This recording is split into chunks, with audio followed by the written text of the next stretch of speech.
15वां अध्याय देश, काल, पात्र और दान आदि का विचार। ऋषिगण बोले, समस्त पदार्थों के ज्ञाताओं में श्रेष्ठ है हे सूत जी। अब आप क्रमशः देश, काल आदि का वर्णन करें। सूत जी बोले, हे महर्षियों, देव यज्ञ आदि कर्मों में अपना शुद्ध ग्रह समान फल देने वाला होता है, अर्थात अपने घर में किए हुए देव यज्ञ आदि शास्त्रोक्त कर्मफल को सम मात्रा में देने वाले होते हैं। गौशाला का स्थान घर की अपेक्षा 10 गुना फल देता है। जलाशय का तट उससे भी 10 गुना महत्व रखता है तथा जहाँ बैल, तुलसी एवं पीपल वृक्ष का मूल निकट हो वह स्थान जलाशय से भी 10 गुना अधिक फल देने वाला होता है। देवालय को उससे भी 10 गुना महत्व का स्थान जानना चाहिए।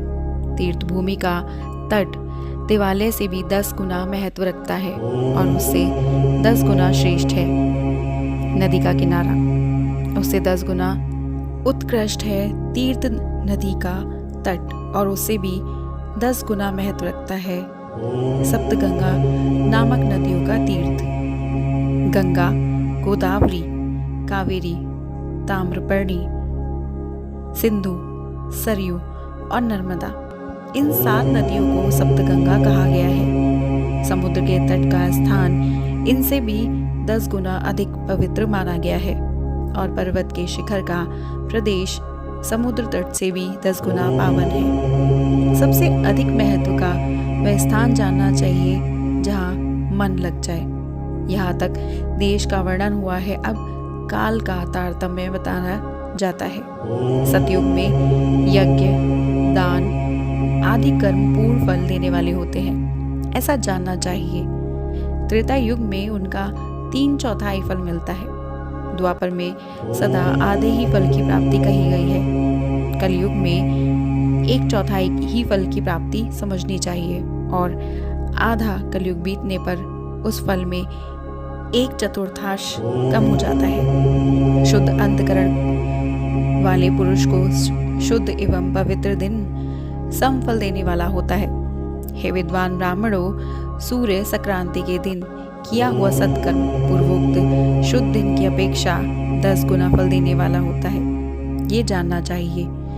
उससे भी 10 गुना अधिक महत्व उस कर्म का है जो विषु नामक योग में किया जाता है। दक्षिणायन आरंभ होने के दिन अर्थात कर्क की संक्रांति के किए हुए पुण्य कर्म का महत्व विषु से भी 10 गुना अधिक माना गया है। उससे भी 10 गुना अधिक मकर संक्रांति में और उससे भी 10 गुना अधिक चंद्र ग्रहण में किए हुए पुण्य का महत्व है।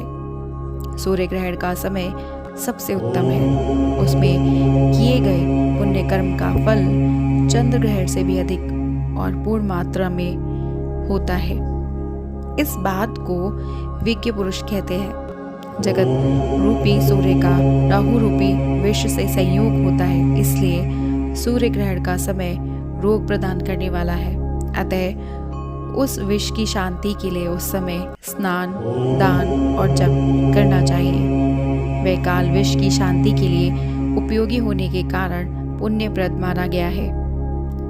जन्म नक्षत्र के दिन तथा व्रत की पूर्ति के दिन का समय सूर्य ग्रहण के समान ही समझा जाता है, परंतु महापुरुषों के संग का काल करोड़ों सूर्य ग्रहण के समान पावन है, ऐसा ज्ञानी पुरुष मानते हैं। तपोनिष्ठ योगी और ज्ञाननिष्ठ यति ये पूजा के पात्र हैं, क्योंकि ये पापों के नाश में कारण होते हैं। जिनसे 24 लाख गायत्री का जप कर लिया हो वह ब्राह्मण भी पूजा का पात्र है।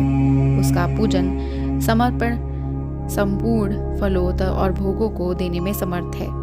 जो पतन से त्राण करता है अर्थात नरक में गिरने से बचता है, उसके लिए इसी गुण के कारण शास्त्र में पात्र शब्द का प्रयोग होता है।